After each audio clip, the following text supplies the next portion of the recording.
Bismillahirrahmanirrahim. Or next, let us solve a question on our previous article.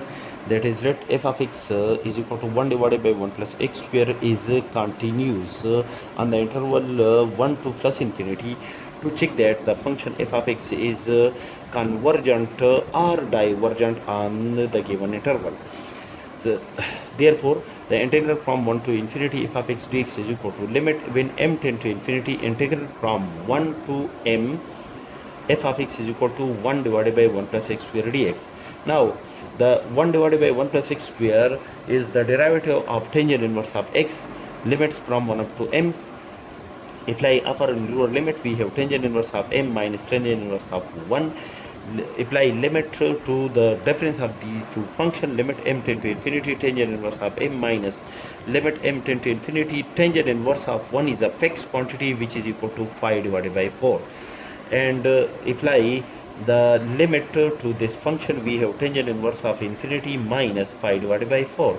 The limit of a constant function is the same constant function, and tangent inverse of infinity is equal to 5 divided by 2 minus 5 divided by 4. The result is 5 divided by 4, which is not equal to plus or minus infinity. That is the function f of x which is continuous on the interval 1 to plus infinity is convergent on the interval 1 to plus infinity.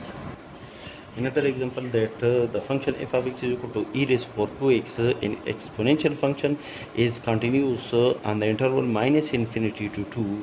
We have to check that the function f of x is equal to e raised to power 2x is convergent or divergent on the given interval.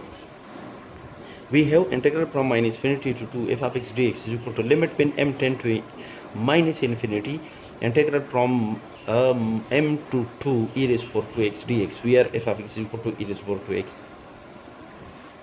After the simplification, integrate e raised to power 2x, we have e raised to power 2x divided by the derivative of the power. The result is 1 divided by 2 e raised to power 2x, limit from m to 2. Apply upper and lower limit, we have limit m tend to minus infinity 1 divided by 2 e raised to the power 2 multiplied by 2 4 e raised to power 4 minus 1 divided by 2 e raised to the power 2m.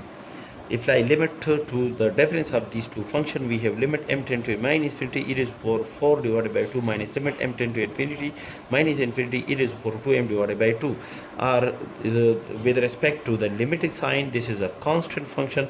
Therefore, the limit of this function is equal to e raised to power 4 divided by 2, the same function, minus apply limit to this function, we have e raised to power the 2 multiplied by minus infinity is equal to minus infinity divided by 2, or rewrite this as, we can write it as e raised to power 4 divided by 2 minus 1 divided by 2 e raised to power plus infinity, and the value of e in is equal to 2.718 approximately. Therefore, the power, when the power is increased, the value is 10 to plus infinity, and plus infinity multiplied by 2 is equal to plus infinity, and 1 divided by infinity is equal to 0. The result is e raised to power 4 divided by 2 minus 0 is equal to e raised to power 4 divided by 2. That is the function f of x, which is continuous on the given interval, is convergent and converged to the point e raised to power 4 divided by 2.